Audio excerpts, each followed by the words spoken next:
I actually have two regrets. So one is jumping on an investing hype that other people were like getting involved in, and they were like, oh my God, it's gonna blow up, they're gonna make loads of money. And I kind of like invested a couple of £100 and I lost it all.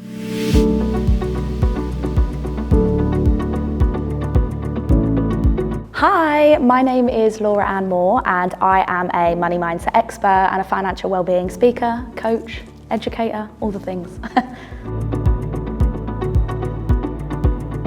So it wasn't really a conversation at home. When money was one of those very elusive, taboo things. And when it was spoken about, it was never like, right, let's sit down, we need to educate you about money or this topic. It was more my parents having a stressful time and us kind of just hearing about it. And you know, I was raised in a family with three brothers and sisters. So it was like 6 of us. Mum and dad were always working, and it was this whole thing around like, they're always working, but we never seemed to have enough money. So it was always like, money doesn't grow on trees, like you can't just get what you ask for. And yeah, I think from a young age, I was really aware of how money wasn't, like we weren't a rich family, we definitely didn't have a lot of money, but it came all from unspoken things and being told I can't have what I want, basically.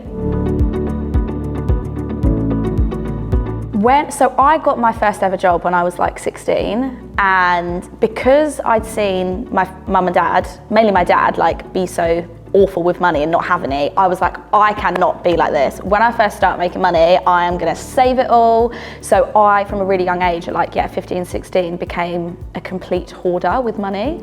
I would just save pretty much everything I got. And that obviously gave me kind of that financial independence because it meant that I had my own money. And even though I was living at home and I wasn't really like paying rent, or I was paying a little bit, I started to understand the value of money really young, but I was really scared to spend it. So it kind of pushed me the other way. I had a massive like lack mentality, and everything I saved, I tried to hold on to.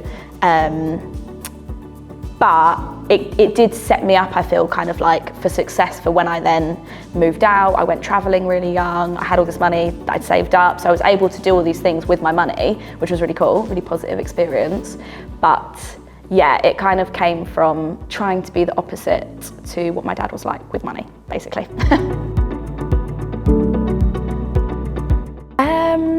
So when I was younger, my financial goals were like, just be able to like support myself and be able to move out of home and like be able to afford to live in London, basically. That was kind of like my whole thing.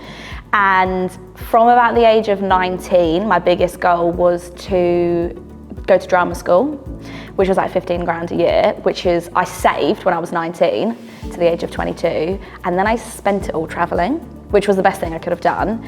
But now it's more around, my goals I guess are more around like financial freedom and not feeling like I have to work to make money. Obviously I run my business now, which I love. It gives me sort of the life that I want, but the aim is that financially, for long term, I want to be able to make money, my money work hard for me, and me be able to choose to work. And I think also with financial goals around like my values and what it is that I'm trying to create for my life, the whole thing, or all the things that I love is all to do with like travel and experience. So like short term is to be able to live my best life, go traveling, go to festivals, you know, make memories with my friends, but long term it's to be able to choose when I want to work.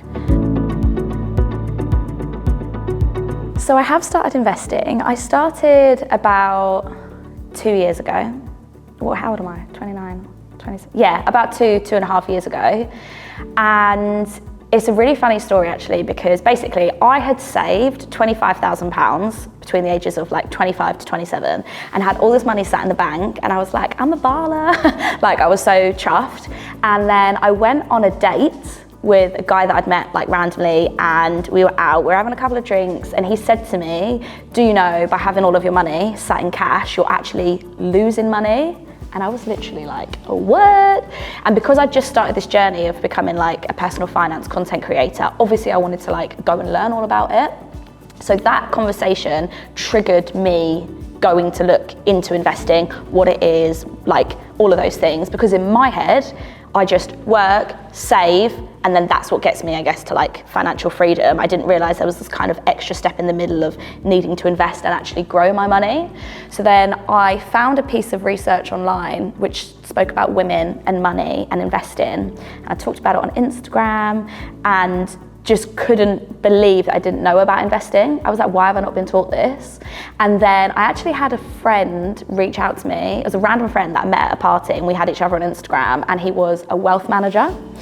And he was like, oh my God, I agree, the language is confusing, it's not set up for, you know, people just to easily, it's not accessible. So we went for a beer, a couple of hours. He told me everything he knew about investing, and then that is what started me on my journey to basically actually investing. It took me a whole nother year though, from the point of learning about it to then investing to actually start. But yeah, so that was very pivotal because I feel like it changed my entire financial future just from those couple of conversations. So I think those friends at that time were really instrumental in me understanding it and feeling like I have people around me that are doing it, because people weren't really talking about it at all. I think it's a lot more spoken about now, and I'm really passionate about helping women to learn how to invest, and that's part of my platform and what I do. But now I would say I've done a lot of education myself. Like, I read a lot of books, I've done a couple of courses, I listen to different podcasts that talk about it. And now, because I am in the world of teaching other people about finances, I am more so other people's go-to person. And if anybody comes to me with a question or a query that I don't know, I'll research it, and then I also know that bit of information. So I think I'm kind of, there's not necessarily people that I turn to. I guess I actually turn to people within like my financial community, so other people doing the job that I do. But I would say that for me and my friends and like the people around me, they come to me for advice or support, and I turn to the internet or like respectable resources that I can trust to be able to gain that knowledge. But I feel like I've got a lot of the knowledge now already, or enough to actually be able to like grow my money effectively. So the reason why it took me like nearly a whole year to go from having a bit of education around what investing is and how to get started to actually doing it was mainly the fear of losing money. I don't think, even though I understood the concepts, I hadn't leveled up on an emotional level. So even though practically I knew what to do, on an emotional level, I was scared of losing money. I was scared that I didn't actually have enough information. It was like that classic case of I need to know more. And yeah, so fear was basically the main thing. Fear is what stopped me from starting investing sooner. And then as soon as I started, I think I invested like £70 was like my first investment. It's like I built the confidence with every like pound I invested. But all of it came from a place of fear because I had such a lack mentality around not having enough money. And it wasn't really until I think I worked on my own money mindset and my own relationship with money, and I was able to understand what is it I'm actually wanting to create for the future, and how do I know that I have enough, like what does enough look like for me, that I was able to invest. So yeah, fear. So I wouldn't say I'm super risky. I'm more like, I want to like grow my money sustainably for the long term. I don't mind if it takes like 20, 30 years. I'm not in a position where I'm like trying to get rich quick. I'm very much like, I want to build wealth for the future.